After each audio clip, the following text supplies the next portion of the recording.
तो मंगलाचरण करेंगे। ओम नमः सिद्धेभ्यः जय श्री ओम नमः सिद्धेभ्यः जय श्री ओम नमः सिद्धेभ्यः।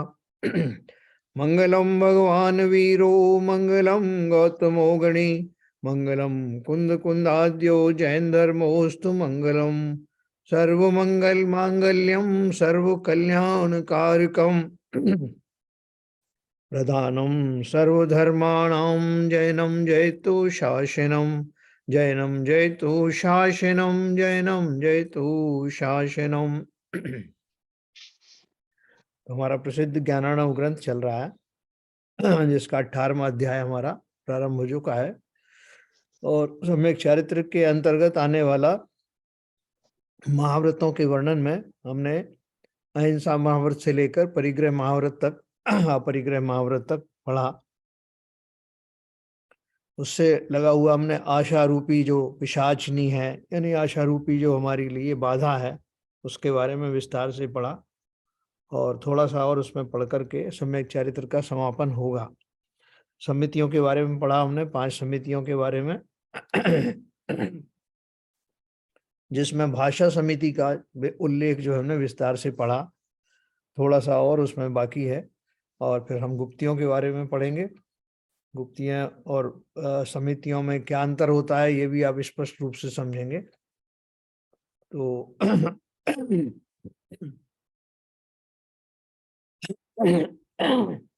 गुप्तियों के संपूर्ण समापन के पश्चात ही वास्तव में सम्यक चारित्र का जो उत्कृष्ट रूप है वो सामने आता है। तो अपन अभी शेयर करेंगे स्क्रीन।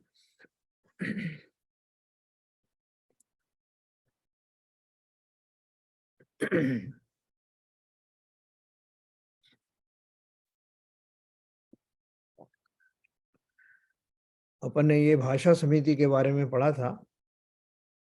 कर्कश परुष कटु निष्ठुर परकोपी ये सब पढ़ा था अपन को। मर्यादा सहित असंदिग्ध वचन बोले उस मुनि के भाषा समिति होती है। मर्यादा सहित मतलब जो मर्यादाएं इन शब्दों के माध्यम से जो बाउंड्री बनाई गई है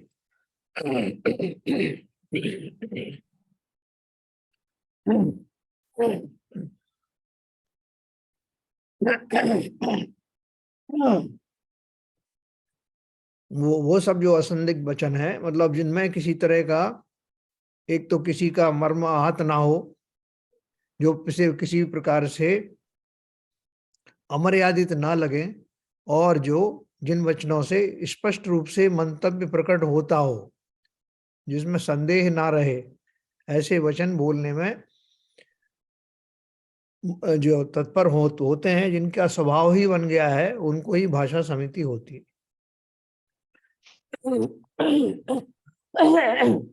देखो हम संसार में भी एक दूसरे से जो भाषा का प्रयोग करते हैं उस भाषा में बहुत सारे लोग तो ये होते हैं कि वो एक बात कहेंगे फिर उसको दूसरों को सब प्रश्न पूछना पड़ेगा कि ये आप किसकी बात कर रहे हैं, तो फिर वो बात बताएंगे। फिर उन्होंने बोले कि नहीं आप वहां गए थे क्या, नहीं नहीं मैं वहां नहीं गया था लेकिन ऐसा था। मतलब उनको उस बात को समझाने में बहुत ज्यादा देर लगती है और उसको बहुत सारे प्रश्न उत्तर के होने के बाद लोगों को समझ में आती है कि वो क्या कह रहे हैं।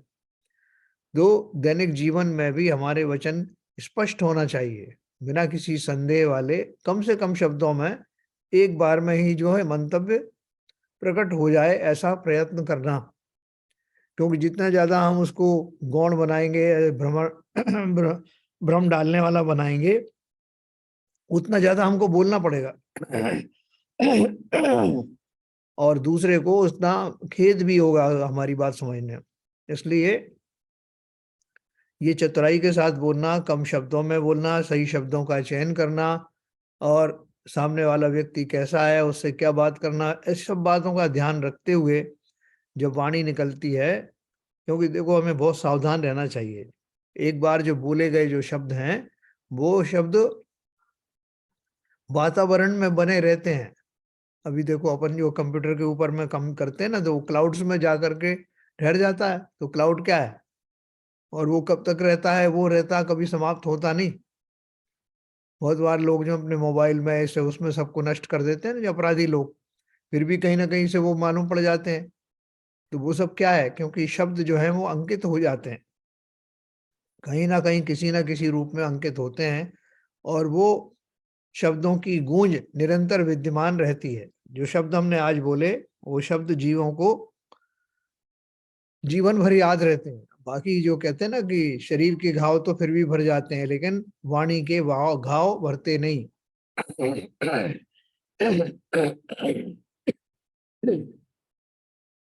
इसलिए बहुत सावधानी की आवश्यकता है, न केवल मोक्ष मार्ग पर, बल्कि सामान्य रूप से भी हमारे दैनिक जीवन में भी इस भाषा का बहुत बहुत महत्व है। अगला हम ये दोहा पढ़ेंगे। उद्मोत्पाद संज्ञस्तैर धूर्मांगारादि गैस्तथा दोषैर्मलैर्विनिर्मुक्तम विघ्न शंकादिवर्जितम शुद्धम काले परेर्दत्त मनोदिष्टाम याचितम अद अदतो अन्नम मुनेर्गेया एषणा समिति पराहा। है ना, अब एषणा समिति की बात कर रहे हैं। एषणा समिति के अंतर्गत क्या कहता है, भाषा समिति हमने पढ़ा। जो उद्गम दोष हैं 16, उद्गम दोष मतलब ये आहार की बात हो रही है। जो उद्गम का अर्थ है जो जहाँ पे आहार का निर्माण होता है, आहार बनता है, उस आहार के बनाने में जो दोष लगते हैं उनको उद्गम संबंधी दोष कहते हैं। वो ऐसे 16 दोष होते हैं। मतलब उद्गम स्थान जो है उसके बारे में। फिर उत्पादन दोष, वो जब बनाया जाता है तो बनाने में क्या क्या दोष उत्पन्न होते हैं, वो उत्पादन दोष में आता है। फिर ऐषणा दोष, अपन इन सब का जो है विस्तार से जानेंगे, अपने पास दूसरे ग्रंथ भी हैं। तो हो सकता है कल मैं आपको इसके बारे में विस्तार से बताऊंगा। ऐषणा दोष, फिर धुआं, अंगार, प्रमाण, संयोजन, ये 4 मिलाकर 46 दोष रहित है ना। तथा मांसादिक 14, मल दोष और अंतराय शंकादि से रहित, शुद्ध काल में पर के द्वारा दिया हुआ, बिना उद्देशा हुआ और याचना रहित आचार आहार करे, उस मुनि के उत्तम ऐषणा समिति कही गई है। अपन ने इसके बारे में जैन धर्म जानिए में भी थोड़ा विस्तार से पढ़ा था। कि जो आहार जो बनता है, आहार कहाँ बना है, कैसे बनाया गया है, किन स्थान पर बनाया गया है, किस कहाँ कहीं बाहर से तो नहीं आया, उसमें कोई मल आदि का कहीं दर्शन तो नहीं हुआ है, या कोई बाल वगैरह इस तरह की चीज तो नहीं आ गई है, अग्नि तो नहीं दिखाई दे रही उस समय जब आहार होता है, अग्नि या धुआं वगैरह। ऐसे बहुत सारे दोष हैं जिनको टोटल दोष उनको 43 दोष बताया है। और 14 मल दोष बताया है। इसका विस्तार मैं आपको कल बताऊंगा। इन दोषादिकों का स्वरूप आदि आचार वृत्ति आदि ग्रंथों से जानना। मूलाचार में भी ये दिया हुआ है और दूसरा ग्रंथ भी है, उनमें इनका विस्तार से स्वरूप दिया हुआ है कि मुनिराज को ये कौन कौन से दोष जो हैं वो के कारण से अंतराय होने की संभावना रहती है, और गृहस्थों को, श्रावकों को आहार निर्माण के समय, आहार बनाने के समय में किन किन बातों का विशेष ध्यान रखना है। ये इस प्रकार के 43 दोष और 14 दोषों में समाहित है। इसमें दोनों ही तरह का है, इसमें श्रावक संबंधी दोष भी हैं, और जो मुनि को जो उनको देखना होता है, उन दोषों को टाल करके ही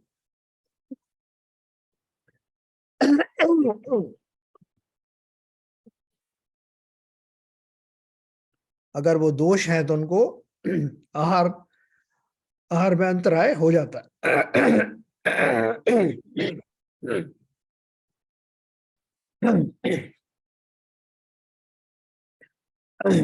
सह्यासनोपधानानि शास्त्रोपकरणानि च पूर्वं सम्यक् समालोच्य प्रतिलिख्य पुनः पुनः ग्रहीतोऽवश्य प्रयत्नेन क्षिप्तो वा धरातले भवत्य विकला साधारो दान दान समिति स्फुटम। अब ये निक्षेपण समिति के बारे में बता रहे। जो मुनि शैया, आसन, उपदान, शास्त्र और उपकरण आदि को पहले भले प्रकार देखकर फिर उठावे तथा रखे, उसके तथा बड़े यत्न से ग्रहण करते हुए के तथा पृथ्वी पर धरते हुए साधु के अविकल यानी पूर्ण आदान निक्षेपण समिति स्पष्टतया पलती है। तो ये भी वैसे विस्तार से नहीं बताया, संक्षेप में है। ये जो मुनि के पास में वैसे तो परिग्रह होता ही नहीं, जो परिग्रह नाम मात्र का जैसे जो होता है, जो उपकरण होते हैं, पीछी है, कमंडल है, या पुस्तक शास्त्र आदि हैं, तो उनको भी बोल रहे हैं। जो मुनि शैया, आसन, रात के अंतिम प्रहर में वो थोड़ा सा आराम करते हैं, तो वो शैया का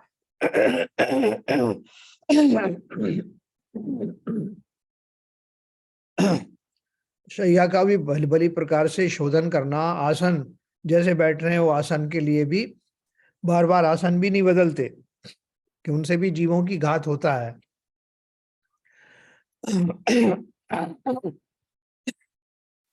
जो मुनि शैया, आसन, उपधान, शास्त्र और उपकरण आदि को पहले भले प्रकार देखकर फिर उठावे तथा अथवा रखे, उसके तथा बड़े यत्न से ग्रहण करते हुए के तथा पृथ्वी पर धरते हुए साधु के अविकल पूर्ण आदान निक्षेपण समिति स्पष्टतया पलती है। देखो, ना केवल जब वो जब वो चलते हैं, विहार करते हैं, तो विहार के समय में होने वाली जो दोष हैं, उनको चलने फिरने संबंधी जो उसमें जीव आदि मरते हैं वो, बल्कि पैर रखने में जिस जगह पर हम वो पैर रख रहे हैं, वो जमीन जो है वो कैसी है, वो आसन जहाँ बैठ रहे हैं वो कैसे है, जहाँ वो किंचित आराम करते हैं वो शैया कैसी है, शास्त्र और उपकरण जो इस्तेमाल किए गए हैं उनमें किसी तरह का कोई जीव आदि तो नहीं है, तो भली प्रकार से परिमार्जन करके पीछी आदि से और उनका प्रयोग करते हैं, जिससे जीवों की हिंसा भी ना हो और प्रमाद के धारी भी वो ना कहलाएं। तो जिन्होंने इस बात का पूरा यत्न किया है जीवन में, उनको पूर्ण आदान निक्षेपण समिति उनके घटित होती है। तो भाषा हो गई, एष्णा हो गई, और उसके बाद निक्षेपण आदान निक्षेपण समिति है। फिर देखिए है विजंतुक धरा पृष्ठे मूत्र श्लेष्म मलादिकम क्षिप्तोवति प्रयत्नेन व्यत्स्वर्ग समितिर्भवेत भवेत।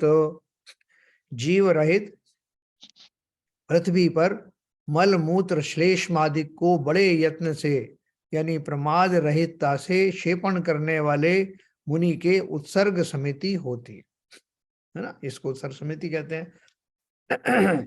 तो कभी भी जो जाते हैं वो उनका हरचर्या के इसके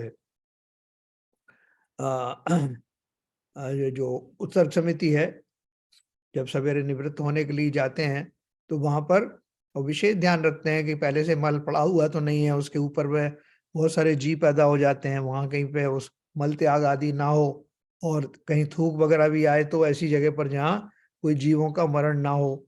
बहुत सावधानी के साथ में पृथ्वी पर चलते हैं, वहां पर पड़े हुए मलमूत्र में या अपना जो मलमूत्र है उसका विसर्जन के समय में बहुत यत्न पूर्वक वो सब क्रियाएं करते हैं।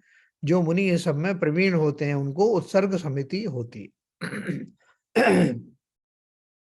देखो, ये सब हमको इसलिए पढ़ना है कि हम सबको मुनि बनना है, इसलिए ये सब हमें काम में आने वाला है। बहुत सारे जीवों को आपने देखा होगा कि बचपन में ही वो पारंगत हो जाते हैं। आपने देखा कि एक 5-6 साल का बच्चा जो है बहुत बढ़िया तबला बजा रहा है, बहुत अच्छा कोई हारमोनियम बजा रहा है, और बहुत सारी चीजों में निपुणता लगता, हमको दंग रह जाते हैं देख करके कि इतनी कम उम्र में इनके इस अंदर में प्रवीणता कैसे आई।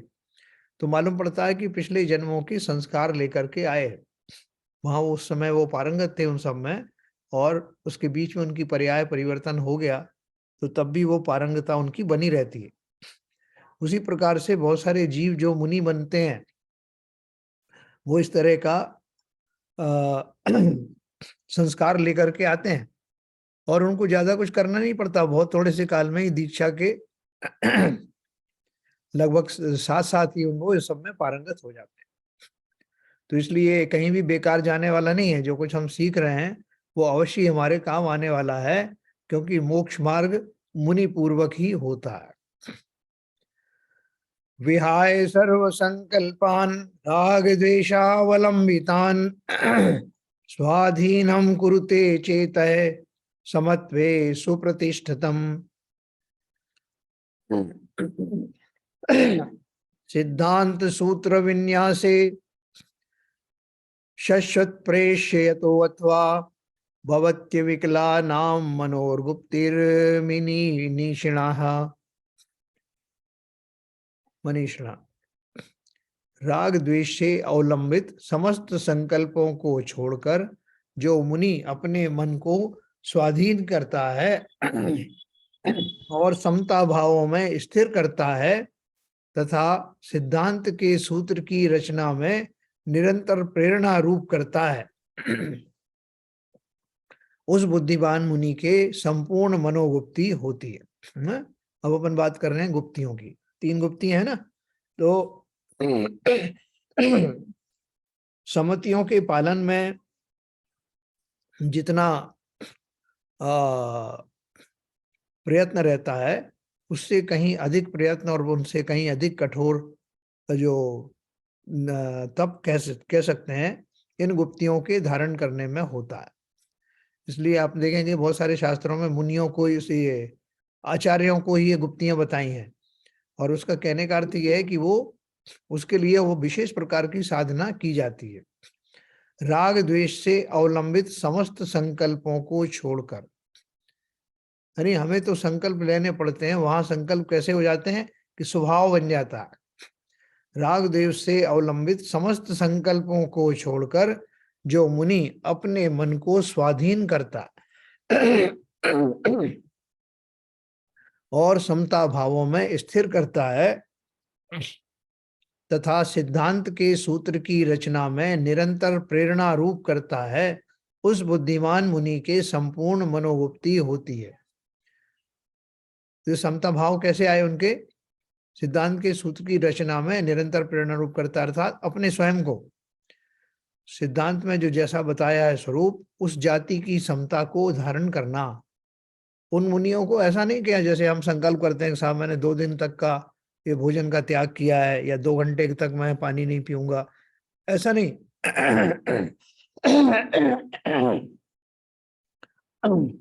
वो उनके स्वभाव में बस जाता है। तो जब भी वो चर्या में रहते हैं उनको अब वो ज्यादा विशेष प्रयत्न करना नहीं पड़ता, क्योंकि उन्होंने पहले उन सब प्रयत्नों पूर्वक अपने मन को ऐसा स्थिर कर दिया है।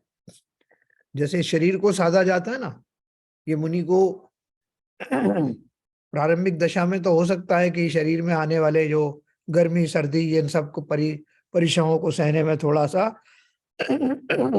कष्ट शुरू में जरूर हुआ होगा, लेकिन बाद में उनका शरीर इस तरह से बन जाता है।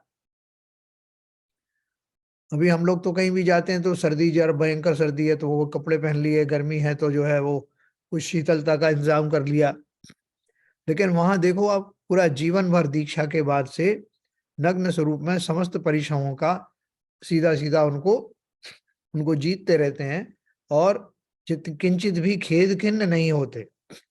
तो यहाँ भी वही बात कर रहे हैं वो कि जिन्होंने अपने पूर्व प्रयत्नों के द्वारा, संकल्प शक्ति के द्वारा और शरीर की निस्सारता को जानते हुए शास्त्रों में जो बताया गया है उसके अनुरूप अपने आचरणों को ऐसा मजबूत कर दिया है मानो जो अब उनके स्वभाव बन गए हैं, अब उन्हें सोचना नहीं पड़ता। वो स्वभाव कैसा हो गया है कि मन में इस तरह के अब विकल्प आते ही नहीं, राग द्वेष से अवलंबित समस्त संकल्प छूट जाते हैं। है ना, यहाँ ये छोड़ने की भाषा में जरूर बताया कि छोड़ देते हैं यहाँ, क्योंकि छोड़ा तो उन्होंने ही है, लेकिन वास्तविक स्थिति क्या है कि जिनके राग द्वेष अवलंबित समस्त संकल्प छूट गए हैं और मन स्वाधीन हो गया है, समस्त समता भाव में स्थिरता आ गई है, जो सिद्धांत में बताए हुए स्वरूप को धारण कर चुके हैं, वो मुनि, वो बुद्धिमान मुनि के संपूर्ण मनोगुप्ती होती है। क्योंकि मन से संबंधित है ना ये सब, इसलिए मनोगुप्ती। अगली वाली देखते हैं। साधु समृत वागवृत्ते मौनारूढ़त्यवा मुनेः संज्ञादि परिहारेण वागगुप्ति शान महामुने। भले प्रकार संवर रूप यानी वश करी है वचनों की प्रवृत्ति जिसने, ऐसे मुनि के तथा समस्यादिक का त्याग कर मौनारूढ़ होने वाले महामुनि के वचन गुप्ती होती है। वचन गुप्ती की बात बता रहे हैं। भले प्रकार संवर रूप यानी वश करी है वचनों की प्रवृत्ति जिसने, अब उनका जो है वो जो वचनों की प्रवृत्ति है वही रुक जाती है। मोस्टली तो वो ज्यादातर मौन में ही रहते हैं। तो मौन में रहने का अर्थ क्या है? बाहर से खाली मौन हो गए हैं, वो अंदर से बोलने के भाव आ रहे हैं, ऐसा नहीं होता। तो उन्होंने बोला है कि भले प्रकार संवर रूप वश करी है वचनों की प्रवृत्ति जिसने, ऐसे मुनि के तथा समस्याधिक का त्याग कर मौनारूढ़ होने वाले महामुनि के वचन गुप्ती होती है। वहां उनको कोई ऐसा विकल्प नहीं आता कि किसी ने कुछ पूछा और मैंने तो ये बुद्धि ये मौन ले रखा है, तो मुझे फिर बोलना पड़ा तो कैसे करूंगा। और किसी तरह के संकल्प विकल्प होते नहीं है कि कहीं ऐसा नहीं कोई प्रसंग जाए इसमें मौन भंग करना पड़े। तो ऐसे जिनको किंचित भी भाव नहीं आते, ऐसे मौनारूढ़ मतलब मुनियों को वचन गुप्ती होती है। जिनको किसी तरह का बोलने का भाव आता नहीं, बोलते हैं ही नहीं और बोलने की आवश्यकता ही महसूस नहीं होती। अगला है स्थिरीकृत शरीरस्य पर्यंकंसा संस्थितस्य वा परिचय प्रपाते अपि काय गुप्तिर्मता मुनेः।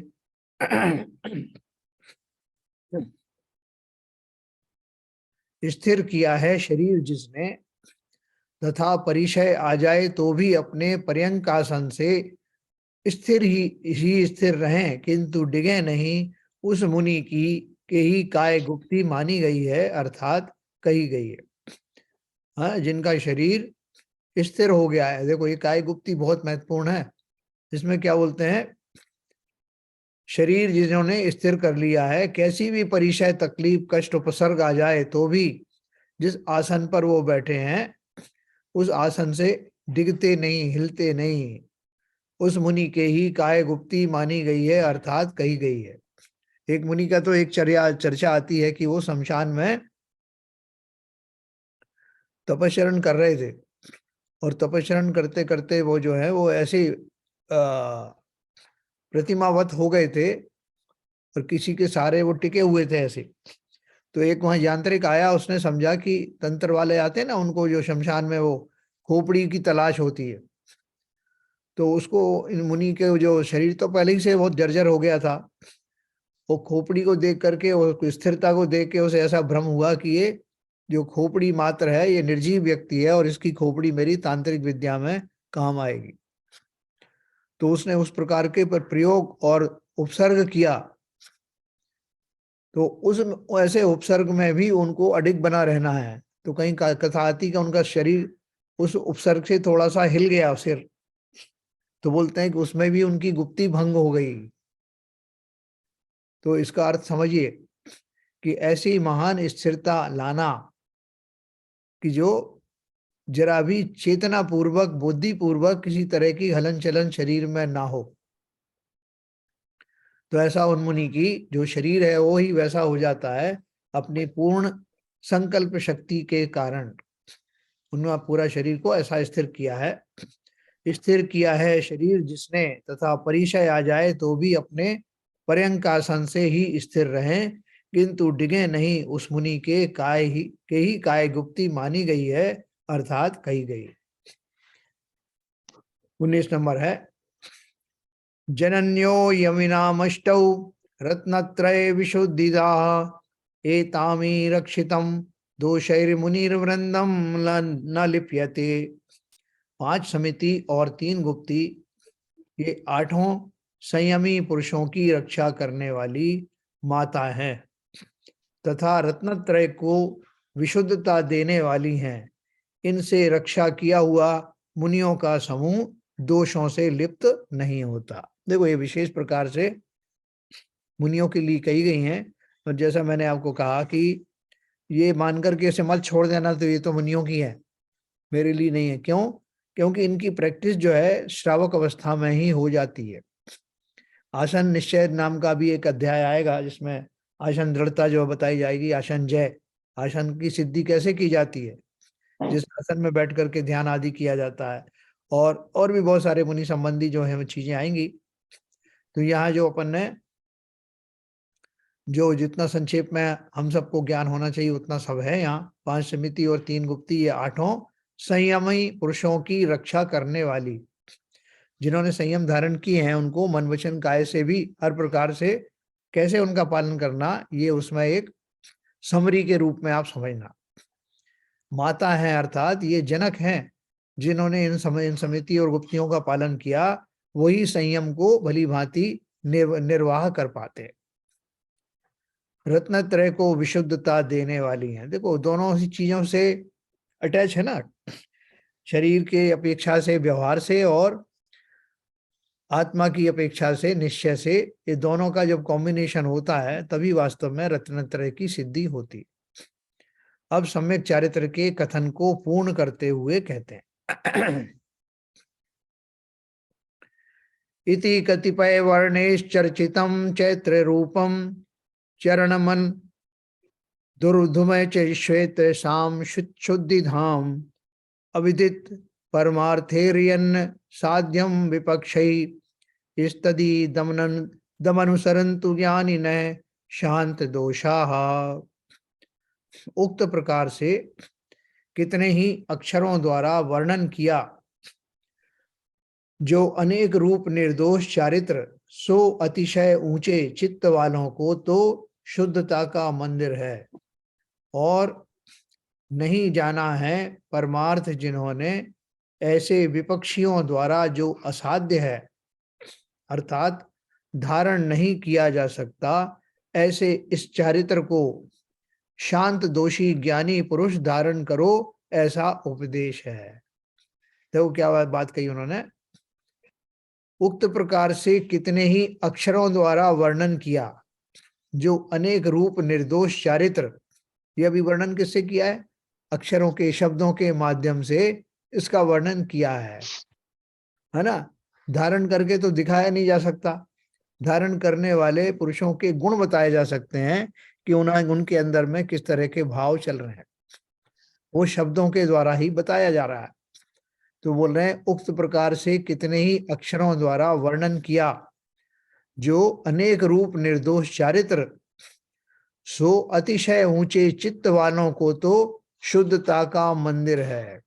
जिन्होंने इस स्वरूप को समझ लिया है, वे ही उस निर्दोष चारित्र को का पालन कर पाते हैं, बहुत उच्च कोटि के चित्त वाले।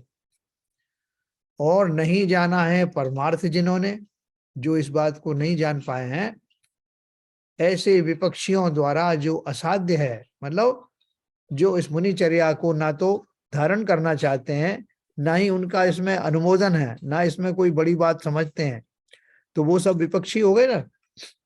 उनको इस तरह की विद्या में कोई रुचि नहीं है, या इस तरह की जो चारित्र है उसको धारण करने की उनके अंदर में भी समझ, ललक, रुचि आदि उत्पन्न नहीं हुई हो, वे इसे कभी भी धारण नहीं कर सकते, है ना। कहते हैं ना, करके बताओ।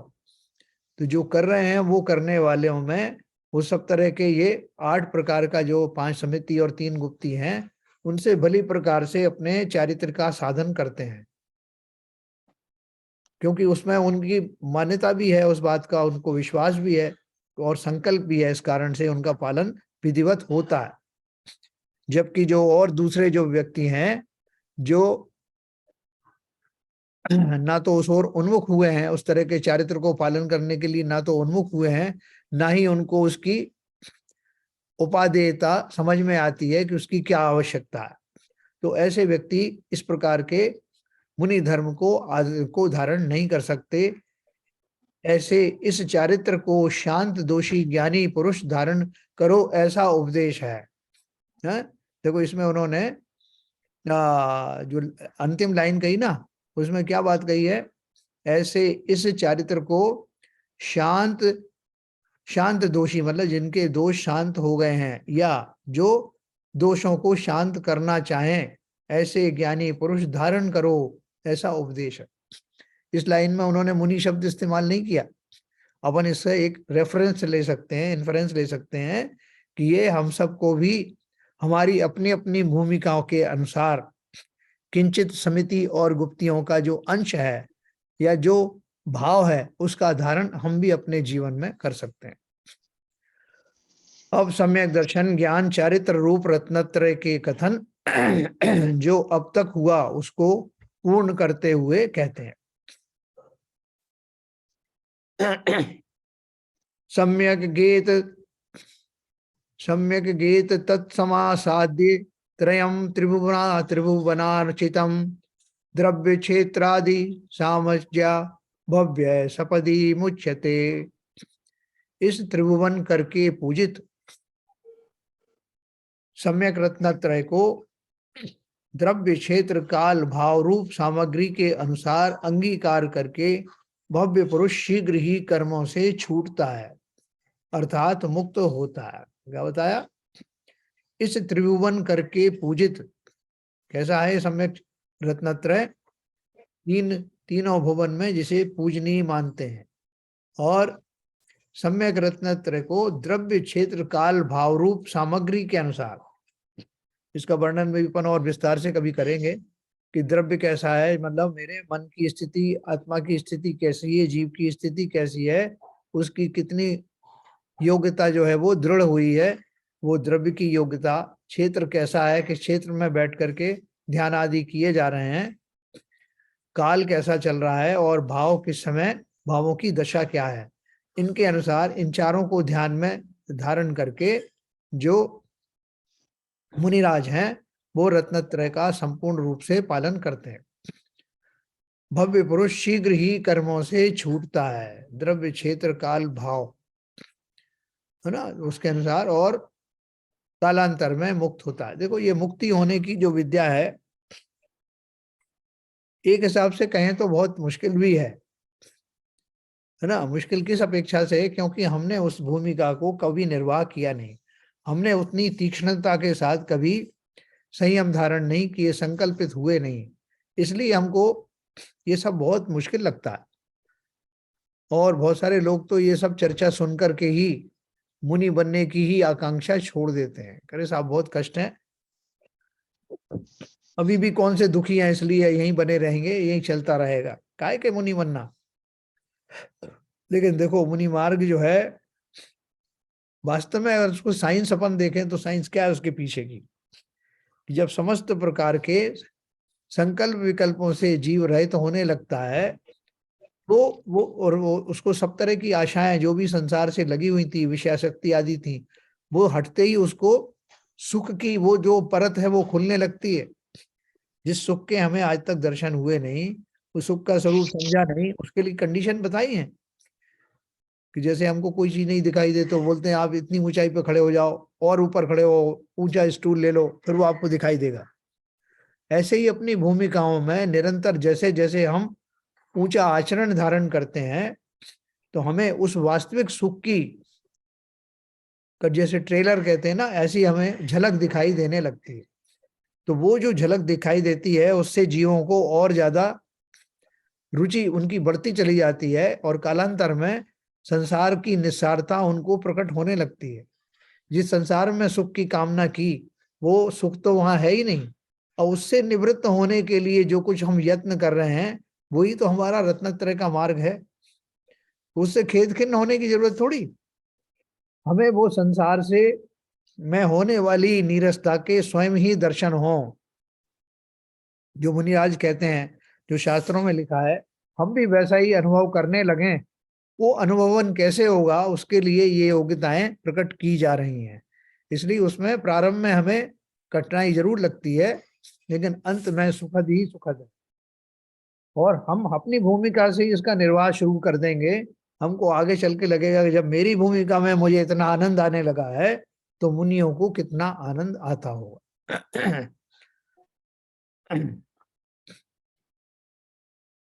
मैं देखिए एक और पढ़ता हूं, इसमें फिर अपन चर्चा करेंगे।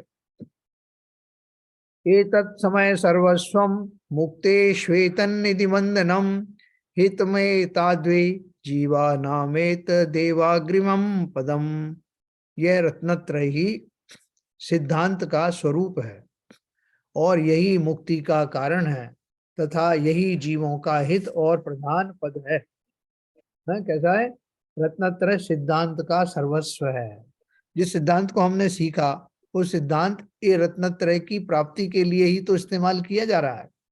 और जब हम इस रत्नत्रय की सिद्धि के लिए इस सिद्धांत को वही प्रकार से आचरण में लाते हैं, तो यही मुक्ति का सोपान बन जाता है, तथा यही जीवों का हित और प्रधान पद है। ये तो बोलते हैं जीव का मूलभूत जो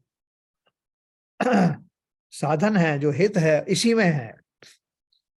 हित इसी में क्यों है? क्योंकि जीव को, सभी जीवों को अपने स्वभाव में लौटना है ना, तो स्वभाव में लौटना ही वास्तव में सुख का कारण बनता है। और स्वभाव में लौटने का ये सब साधन है। जैसे कहीं हम कोई ऐसी जगह में फंस जाएं कि एक गांव के बाद दूसरा गांव, दूसरे गांव से ऐसा करते करते और हम कहीं बहुत दूर निकल गए। वो दूर निकलने के बाद में हमको ये भी नहीं पता कि यहाँ से मैं अपने घर तक कैसे जाऊंगा। तो उस अवस्था में लोगों से पूछता फिर रहा है कि ये कौन सा गांव है, इस गांव के बाद कौन सा गांव आएगा, उस गांव से फिर कैसे निकलूंगा। अर्थात अपने घर तक की यात्रा उसको बड़ी दुष्कर लगने लगी। कौन से साधन मिलेंगे, वो लोग तो जानते भी नहीं कि उस गांव का नाम क्या है। तो वो फंस जाता है बुरी तरह से। और फंसने के कारण जिस तरह उसका रास्ता बहुत दूभर हो जाता है, उससे निकलने के लिए उसे बहुत प्रयत्न करने पड़ते हैं। लेकिन उसको जैसे लगन लगी है घर पहुंचने की, वो किसी ना किसी प्रकार से येन केन प्रकार वहां पहुंचने का प्रयत्न पूरा कर लेता है। क्यों कर लेता है? कि उसको मालूम है कि वास्तव सुख अपने घर पहुंचने में ही है। उसी प्रकार से जिन जीवों ने इस बात को दृढ़ता से स्वीकार किया है, समझ में जिनके पूर्ण रूप से आ गया है कि बिना स्वभाव में जाए बिना सुख की प्राप्ति नहीं होगी, उन्होंने ही इस स्वभाव में आने के लिए इन सब रास्तों को अपनाया। ये सारे मार्ग है ना, मुक्ति के मार्ग, इनको क्यों कहा? कि ये सब मार्ग भटके हुए जीवों को संसार से निकाल करके स्व में स्थापित करने का उत्कृष्ट प्रयत्न है। इसके बिना, उत्कृष्ट का एकमात्र प्रयत्न है, इसके बिना तो जीव स्व में स्थापित होता नहीं। हम अपन थोड़ा चर्चा करेंगे।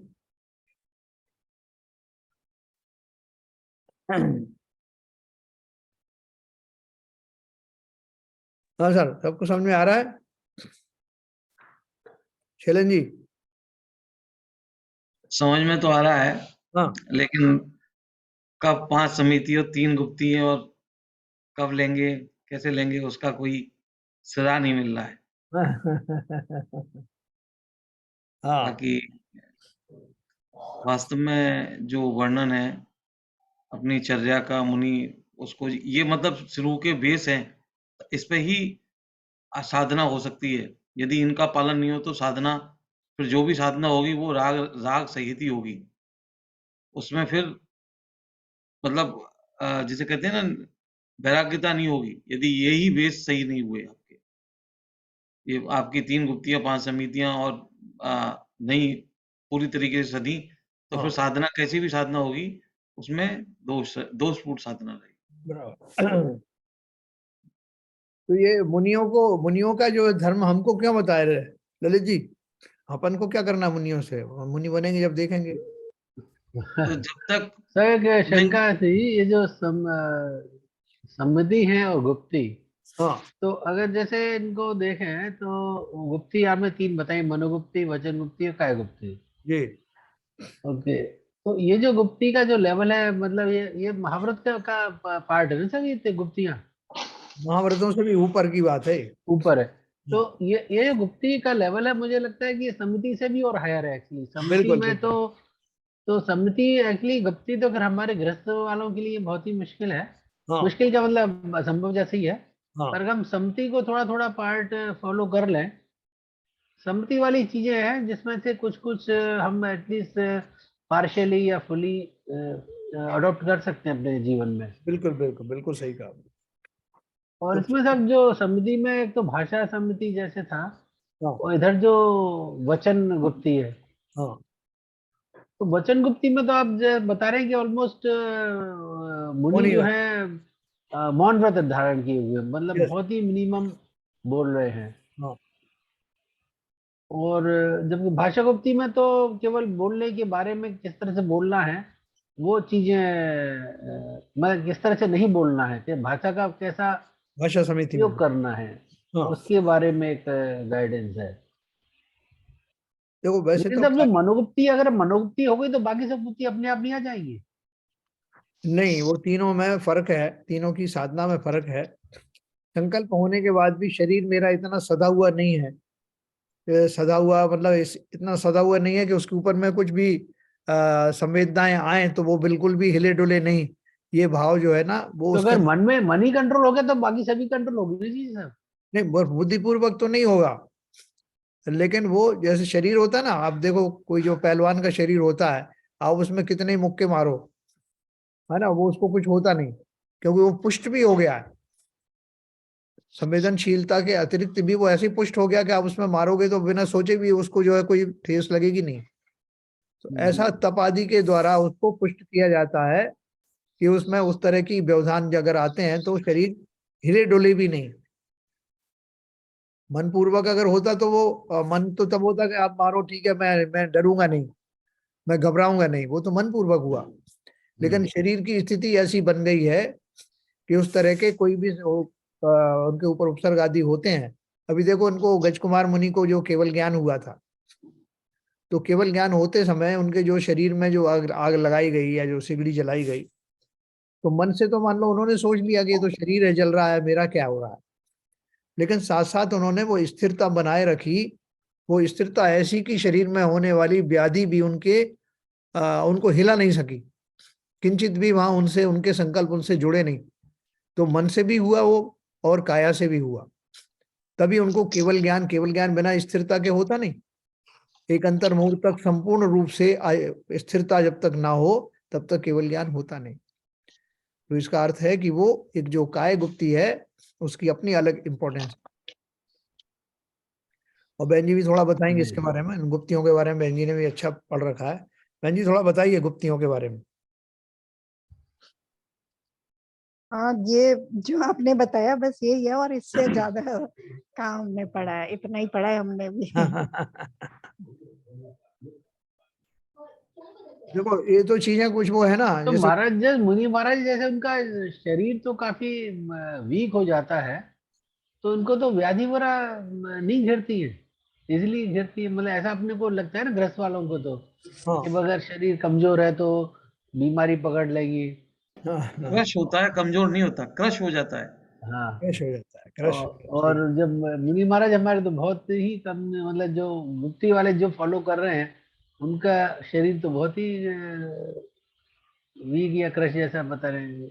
अब जैसे विद्यासागर जी महाराज जी की जो काया क्रश काया हो गई है, लेकिन कमजोरी नहीं है, चलते हैं तो वो सबसे आगे भागते हुए से चलते हैं। आप हाँ कभी उनको, उनका जो एक एक रत्ती भर भी प्रमाद नहीं है।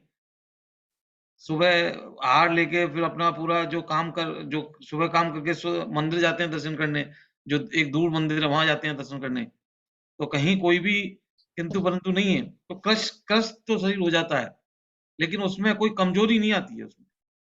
देखो ये श्रीमद राजचंद्र जी को का जब भी उनको जो शरीर दिखाते हैं ना, उसमें उनके हाड़ पिंजर सब निकले हुए हैं ऐसे, और उसमें वो तपस्या में बैठे हैं, जहां भी देखो उनका उसी रूप में दिखाया जाता है। अभी हम यहाँ पे न्यू जर्सी में एक बड़ा जैन मंदिर है, बहुत बड़ा, लगभग 2 एकड़ में उन्होंने बनाया होगा। उसमें एक जगह पर उन्होंने दिगंबर वाला, कुछ श्वेतांबरों का तो बहुत बड़ा था, और उससे थोड़ा छोटा दिगंबरों का उसी से अटैच था। तो उसमें दरवाजा खोलते ही एक कमरे में श्रीमद राजचंद्र जी की वो सब फोटो लगे हुए, बिल्कुल ऐसा पिंजर हुआ शरीर, उसको देखते ही लगता है कि लोगों ने कितनी साधना की होगी, और फिर भी शांत भाव के साथ में उन्होंने उस रूप में की है। वो मुनि तो उस दशा का, मुनिपन का तो उनका नहीं है, लेकिन फिर भी गृहस्थ में भी श्रावकों भी उत्कृष्ट दशा उनकी वो दिखाई गई। वो मुनिवत जो है तपस्या करते थे।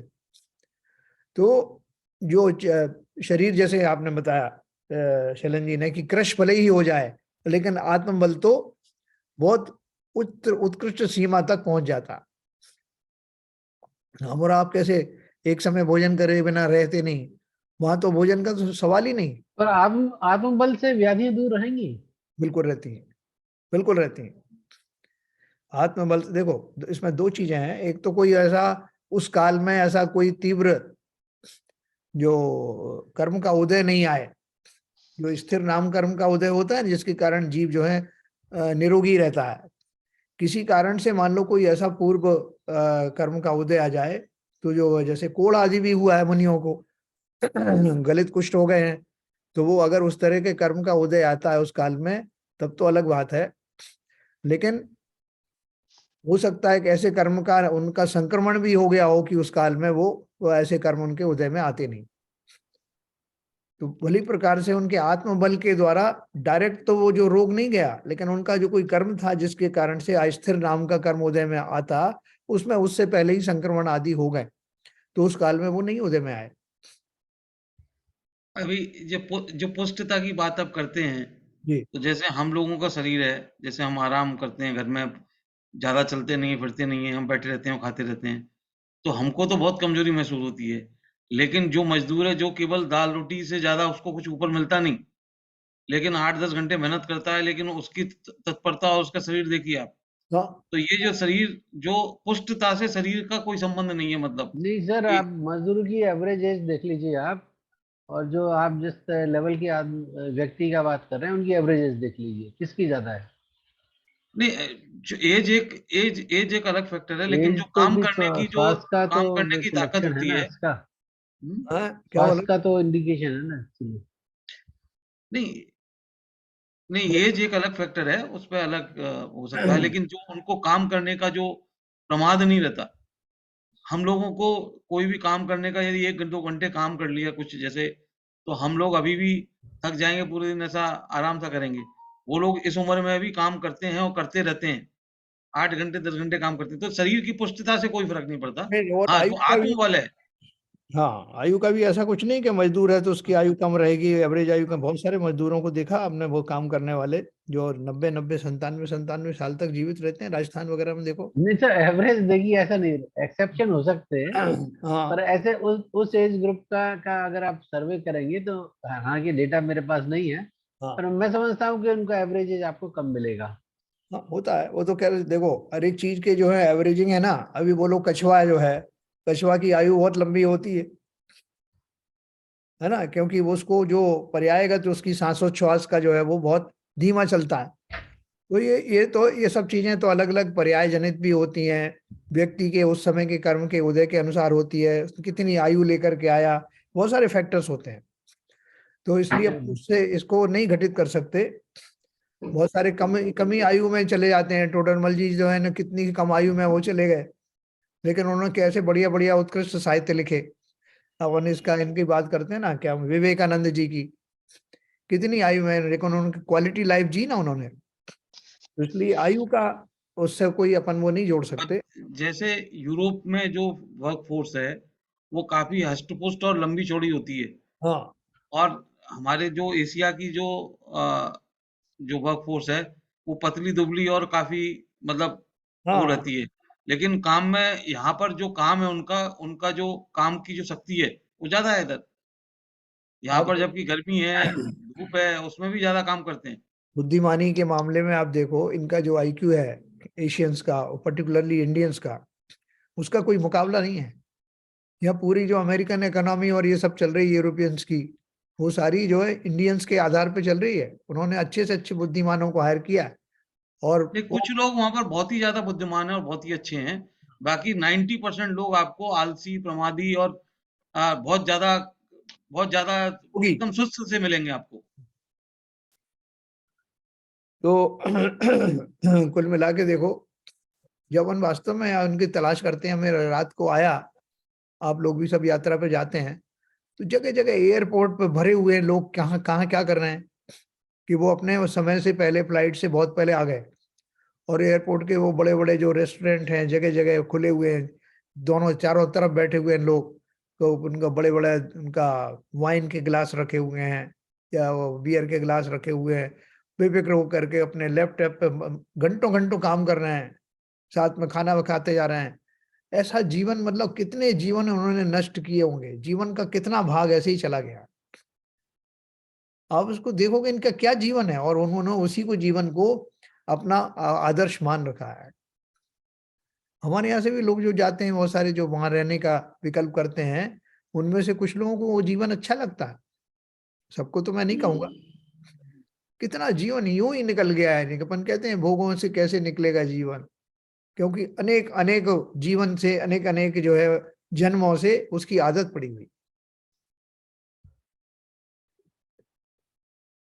तो एनीवे हमारे जीवन में तो जब आएगा तब आएगा, लेकिन एक बात तो पक्की अपने सिद्ध होती है, इन शास्त्रों को लिखने वाले जो मनीषी हैं, जिन्होंने स्वयं करके देखा और दिखाया है, उनकी बात पर विश्वास कैसे ना करें।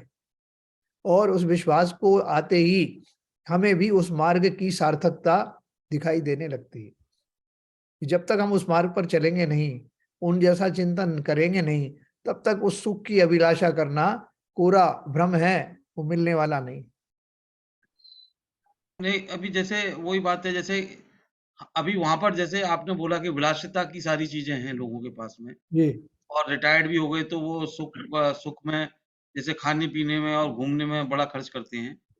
और हमारे जो लोग हैं, परिवार में लोग हैं, वो धर्म ध्यान में लगे हैं, बुढ़ापे में अपना त्याग कर रहे हैं, व्रत कर रहे हैं, संयम रख रहे हैं, ये छोड़ दिया, वो छोड़ दिया।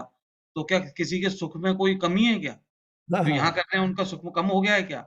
या हम बैठे हैं यहाँ पर, अभी हम जैन साहब बैठे हैं, ये नहीं खाते 6 बजे 7 बजे के बाद, तो क्या सुख में कमी हो गई है क्या? कोई कमी, लेकिन ये जो मन की एक जो भावना है बराबर। कि उस चीज में ज्यादा सुख मिलेगा, तो वही वही चीज है। हम लोग भी अभी इस तरीके में बैठे हैं, इससे और ज्यादा संयम पालन कर सकते हैं, तो उसमें और भी हमारे सुख की अनुभूति बढ़ जाएगी, बिल्कुल लेकिन वो हम कर नहीं पा रहे। नहीं, कर नहीं पा रहे, एक विश्वास भी करा पूरी तरह से है नहीं, है नहीं। ऐसा विश्वास नहीं है कि जो सुख उनको जो है लोगों को मिलता है। अपन बोलते हैं बहुत सारे लोग हमारे यहाँ से भाग भाग के आते हैं और यहीं क्यों बस जाते हैं। अब उनसे पूछो, बोले साहब यहाँ की लाइफ बड़ी इजी है। किस बात की इजी है? क्यों साहब, वो बस में आराम से आराम करते रहो, ज्यादा से ज्यादा सब विलासिता के साधन है, कोई जो है कोई कहीं कहीं भाग दौड़ है नहीं साहब, इतने बजे उठना है और ये करना है वो करना है, अपने टाइम से जाते हैं, अपने आ जाते हैं, वीकेंड में घूमने चले जाते हैं। वो सब जो साधन है, उनको चूंकि हमारे मन में वो सारे जो सुख के साधन हैं, देखो सोच की बात है, हमें वो सुख के साधन लगते हैं, इसलिए बहुत सारे लोग माइग्रेट यहाँ होना चाहते हैं। लेकिन मैंने एक बात बहुत अद्भुत देखी इस बार, कि मैंने देखा कि वो जैनिज्म जो है और हिंदुइज्म बहुत तेजी से बढ़ रहा है। यूएस में आ रहा है, बहुत तेजी से। मतलब इतने बड़े बड़े मंदिरों का, जैन मंदिरों का निर्माण तो मैंने देखा ही देखा। वहां मुझे एक ट्रस्टी मिले न्यू जर्सी में, 80 साल की उम्र होगी, चेहरा उनका बहुत प्रफुल्लित, बाल जरूर सफेद थे, एकदम दमक रहा था उनका कॉन्फिडेंस के साथ। उन्होंने हमसे कहा कि साहब मैं ट्रस्टी हूँ और इस मंदिर की सेवा करता रहता हूँ। तो मुझे जिज्ञासा हुई कि आप कब से आए हो। मैंने सोचा कि आप बूढ़े होने के बाद, रिटायर होने के बाद में ये मंदिर की सेवा कर रहे होंगे। उन्होंने बोला साहब मैं 50 साल पहले आया था, स्टूडेंट बन के रूप में आया था, और स्टूडेंट बन करके फिर मैंने यहीं पे जॉब किया। जॉब करने के बाद में मैंने सब कुछ देखा और मैंने पाया कि वास्तविक सुख यही है। जो व्यक्ति यहाँ इसीलिए बस गया था कि उसे सुख की अभिलाषा, भौतिक सुख की अभिलाषा थी, अंत तोक्तवा वो उस निखर करके वो ट्रस्टी के रूप में साधु जैसा था। तो बहुत ताज्जुब हुआ। फिर अक्षरधाम मंदिर में गया तो अक्षरधाम में वो हिंदू कल्चर बिल्कुल शाश्वत। बहुत सारी जगह तो अपन जब बोलते हैं हमें जैन फूड चाहिए तो बोलते हैं अच्छा अच्छा आपको वो स्वामी नारायण वाला भोजन चाहिए क्या? अब देखो, वो भी उनका पर्यायवाची शब्द बन गया जैन फूड। जैन फूड का अर्थ उससे, और वहाँ बहुत कट्टर। हमारे यहाँ तो फिर भी बहुत सारी चीजें लोग खा पी लेते हैं, वहां बिल्कुल नहीं। और कितने लोग मानने वाले तेजी से बढ़ते चले जा रहे हैं, बहुत धनाढ़ ग्रुप। तो मैंने देखा कि जो कुछ हमारा जो यहाँ का दर्शन है, हिंदू दर्शन है, कल्चर है, वो तेजी से यहाँ अमेरिका में आ रही है, और अमेरिका वाले के सारी जो विलासिताएं हैं वो हमारे यहाँ ट्रांसफर हो रहे हैं। तो ये देख के मुझे अच्छा लगा। और बहुत, हाँ देखो 12वीं क्लास तक का जो है वो था, क्या नाम है वो स्कूल जो हमारे यहाँ जो चलता है ना, पाठशाला, 12वीं क्लास तक की पाठशाला, उसमें बहुत बड़ी लाइब्रेरी, गुजराती हिंदी से दोनों भाषाओं में, अंग्रेजी तीनों भाषाओं में भरे पड़े शास्त्र, और नियम से पूरे लोग आते हैं उसमें। लगभग 1300 के आसपास लोग जो हैं वो एक एट ए टाइम जो है वो भोजन करने आते हैं, बल्कि मोर लेकिन देन। एक साहब मानना पड़ेगा आपको, जो दूसरी जगह जाता है ना आदमी, तो ज्यादा पक्का हो जाता है और ज्यादा उसमें मानने लगता है।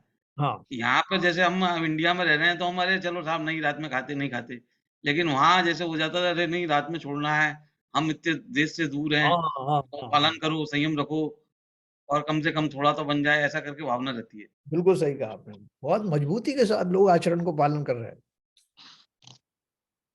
और हम जिनके यहाँ ठहरे थे वहां जाकर के, वो जैन नहीं थे, लेकिन उन्होंने पूरी हमारी जैनिज्म का निर्वाह किया, और स्वयं भी हमारे साथ में गए वो जैन स्थानों में। तो ये वास्तव में अद्भुत चीज है। जिस जीव का जहां जाकर के जैसा भाव हो जाए, जिस क्षेत्र में, उसका भी कुछ कह नहीं सकते। वो सज्जन हिंदुस्तान में रहे तब तक तो वो जो अमेरिका जाने के लिए जो है वो प्रयत्नशील रहे, लेकिन यहाँ आकर के उन्होंने वही किया जो एक हिंदुस्तानी अपनी सामान्य रूप से जो अपना चिंतन में रखता। वो बिल्कुल, वो क्षेत्र भी किसी का मोहताज नहीं होता, ना उम्र होती है। तो ये देख करके अच्छा लगा। तो हम भी अपने जो वहाँ अकेलापन बहुत है सर वहाँ। अकेलापन हमको लगता है, वो लोग जो है अपने बीच में जो जो नॉर्मल लोग हैं, वो अपने पिकनिक पार्टियां करते रहते हैं बीच में, या हाँ, हाँ, बीच नहीं वो में तो कहीं। करते हैं, वो उसमें कोई दिक्कत नहीं है। हाँ लेकिन फिर भी एक जो परिवार और जो वो रहता है, हाँ कभी हाँ, आने का यूएस वास्तव में बहुत दूर जगह हो जाती है, क्योंकि बहुत दूर है। कहीं कोई आने के लिए भी बड़ा टाइम लगता है।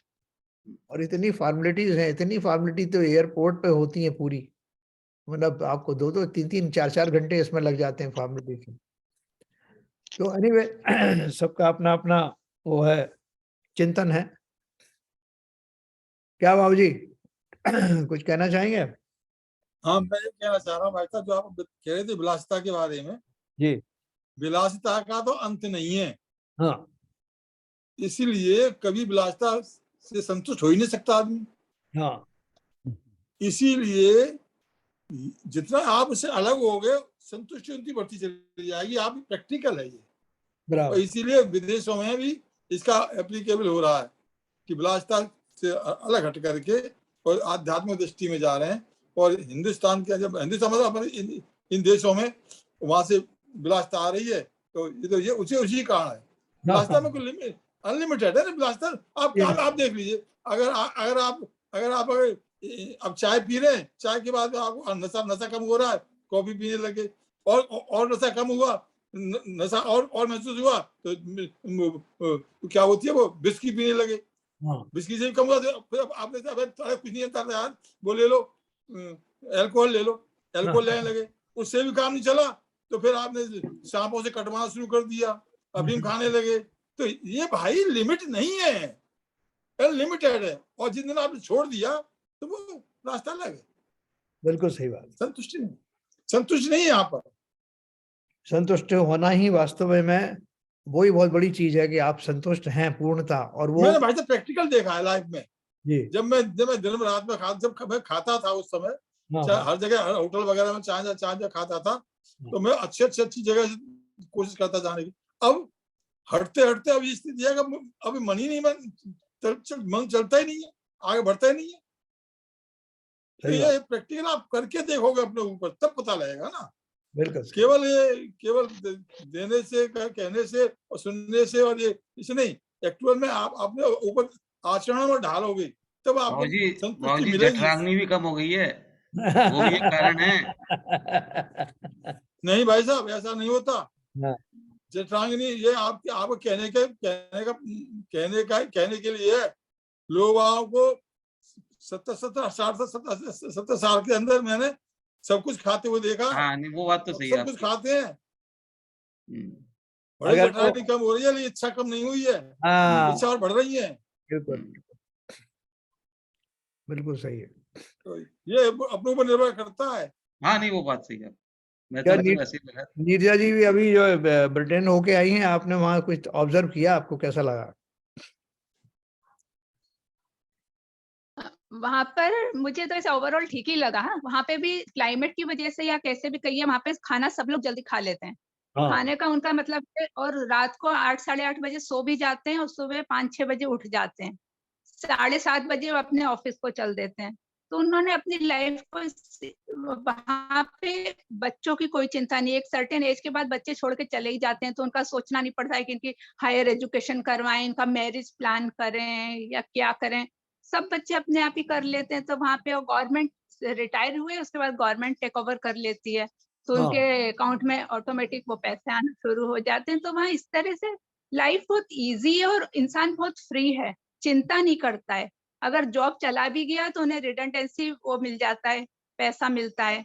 तो उन लोगों को कोई फर्क ही नहीं पड़ता है। एक बच्चा होता है तो उसके बाद 500 पाउंड उनके पर मंथ अकाउंट में आ जाते हैं। तो वो उन्हें चिंता ही नहीं है किसी चीज की, क्योंकि डेवलप्ड कंट्री है शायद इसलिए।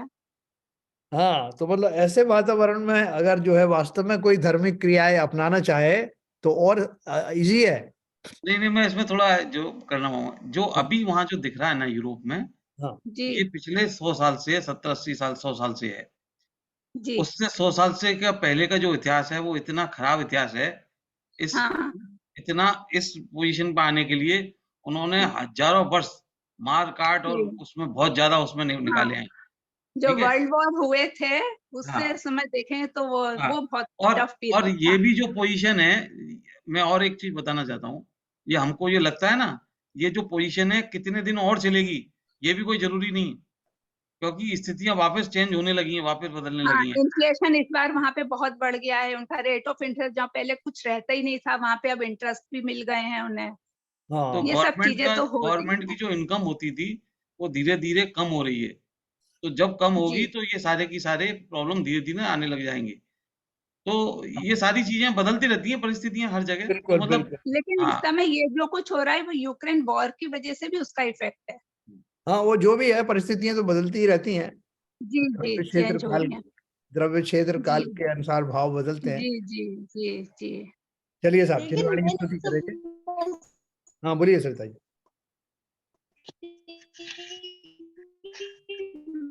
आवाज कट रही है आपका नेट। इंटरनेट सही नहीं है। चलिए साहब जिनवाणी स्तुति करेंगे।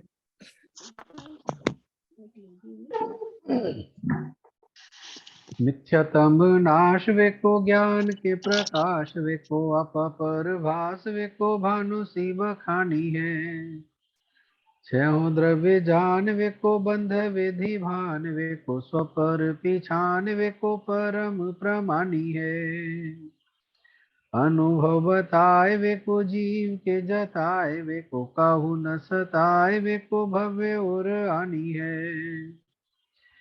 जहाँ तहाँ तार वे को पार के उतार वे को सुख विस्तार वे को यही जिनवाणी है। हे जिनवाणी भारती तो है जपू दिन रैन, जो तेरी शरणा गए सो पावे सुख चैन। चिन्वाणी के ज्ञान से सूझे लोकालोक, सो वाणी मस्तक धरो सदा देते हैं धूप सदा देते हैं धूप। जिनवाणी माता की जय। जय। नमो कर्म।